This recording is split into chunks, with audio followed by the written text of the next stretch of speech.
everyone, welcome back to Show Me How to Win. We're at Dice Tower West, and look who we have here. It's Ferdinand, the cardboard stacker. Ferdinand also has his own YouTube channel in which he does a lot of reviews and tutorials. So Ferdinand, I know him for a while, and I know he's a big fan of Millennium Blades. So I'm gonna get him to tell me, look at his setup. He's gonna give us some strategy tips on how to be successful. Successful at Millennium Blade. He loves this game. Okay, Ferdinand, what is Millennium Blade about? Well, it's a trading card game, board game. Well, as I like to put it, Yu-Gi-Oh! The board game, and it takes the whole culture, the whole economics of card games, selling cards, buying cards, trading cards with your friends, and going to tournament, building the best deck you can get, and then winning by collecting and doing the best as you can be at tournaments. Yeah, I actually play Magic the Gathering, and I've played Millennium Blade a couple of times. It really does remind me of the entire experience. It's a very meta kind of board game, I believe, right? Yes. I mean, not just the meta, but there's like parodies of it as well, kind of reflecting on our world and how it is in there. I mean, meta, first of all, you have meta cards in there, in which that you will score 4 at the very end of the tournament. Yeah, it definitely has a sense of humor, and there's tons and tons of expansions, and they're supporting it, so it's awesome. All right, cool. Now that I know why you like it so much, I'm going to ask you for the tips. There are 2 main phases, if you will, in this game. One is the buy phase, and one is the tournament phase. And also, you can get points with collections. So, Ferdinand, give me your tip on what cards to buy and how do I get them during the buy phase. Okay, so first of all, every card has a price. You have to buy the price with money. But some of the really good cards are the promos here. And you don't buy these with money, you buy these with cards. Yes, and they're also one of the cards that you can get a really good star ranking on, either for the tournament or for your collection in there. But how to get these very well. Now, first of all, I think you have to do is some selling. You need to sell and make kind of like cycle through, sell to get more money, then buy more cards, kind of speculate a little bit of what cards is in there, and then sell more.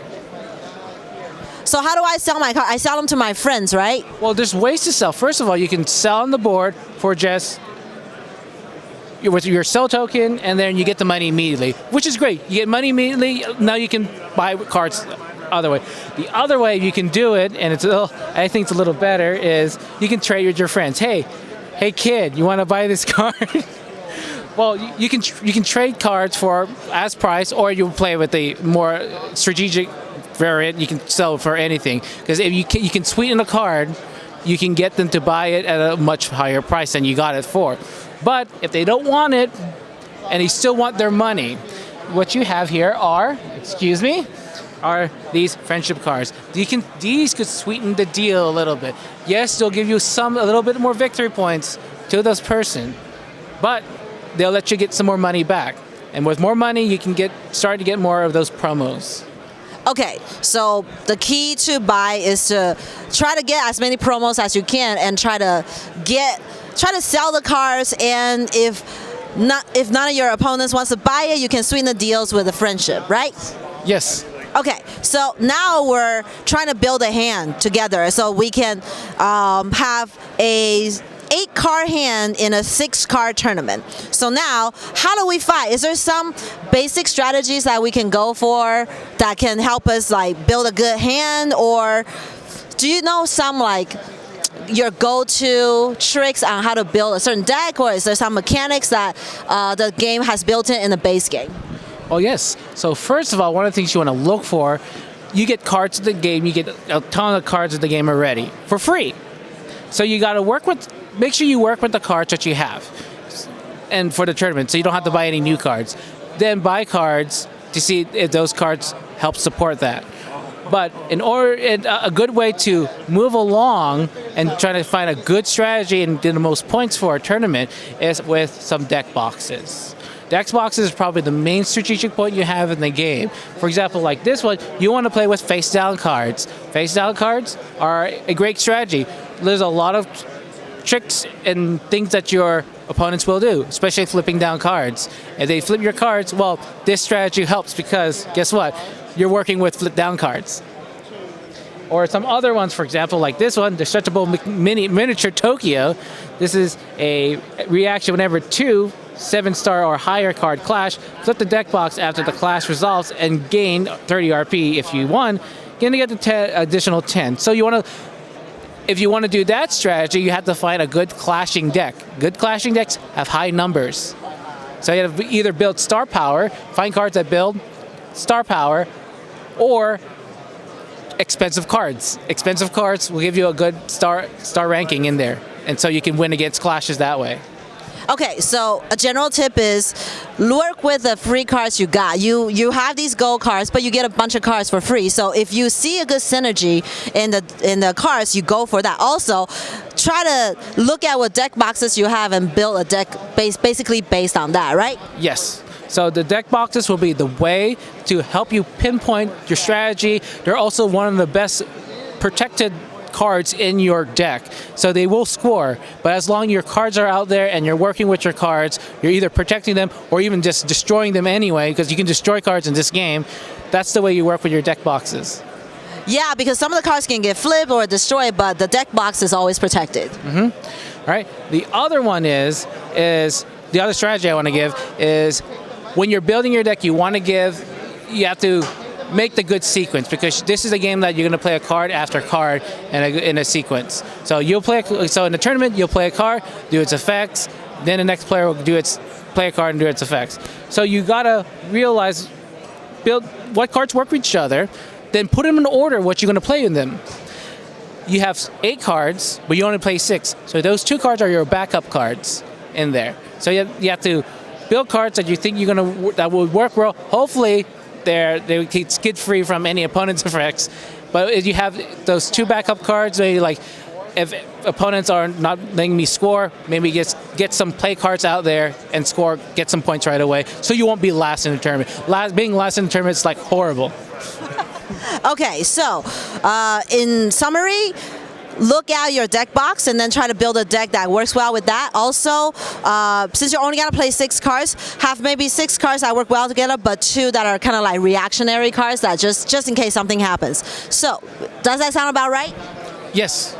So now we play the tournament. There's 3 tournaments in this game. After the first tournament, I didn't win. So what should I do to better my game? Like, what should I do, focusing maybe on the winner, what they did, or maybe what can I do to get more points? Okay, first of all, after the first tournament or even the second one, you know what that player has now. Most of the time, if it's a good card, it's a good strategy already, they probably will bring it back to the next tournament. And a good way, now this is not cheating, but you can kind of hint of what they have, because each back of the cards are different. Each card has different sets, and each set has a specific cards in there. It's harder, for example, if you have a core set, because there's a lot more core cards in there, unfortunately. But if you can kind of focus, like, oh, maybe to bring more core set cards back, maybe I should have an anti-strategy for them so they won't score as much. Because as the tournaments go on, your first and second and third your tournament, you're going to be worth more points.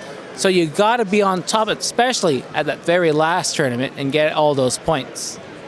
What if I just got a bunch of cards that just don't work with each other? What can I do? Well, first of all, those cards are not completely worthless, because they can go for a collection. Now, collection's it's the second strategy. Tournament's the first strategy, second strategy. They're worth bread and butter kind of thing, and that you have to have both of them in order to win the whole game of Millennium Blades.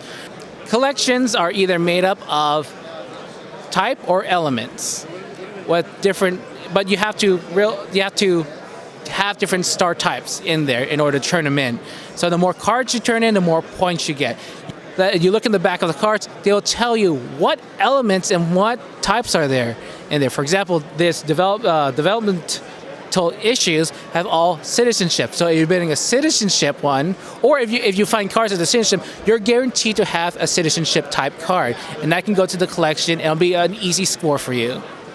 The second tip are promos. Again, going back to promos, these are the higher expensive cards. they're guaranteed to give you an 8. 8s, 9s, 7s are very hard. They're very expensive, very hard to get. But if for promos, they're always a fixed number. So if you need that 8, you can try to first get this card and work with either the type or element that they have, and then you can score really big on the collection.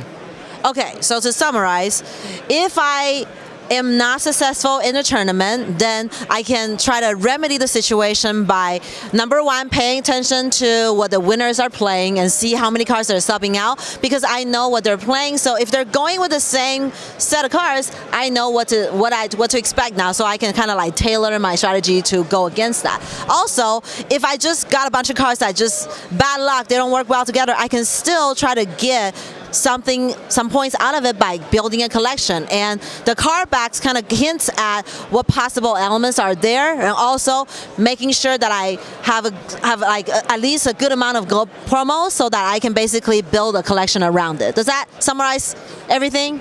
Yes, indeed it does. Also, another thing you have to remember is that the points for tournaments and points for collections are about equal if you do them fairly well. If you do them fairly well, you get about the same amount of points. So if you just focus on one, then it's very hard to catch up with the winner.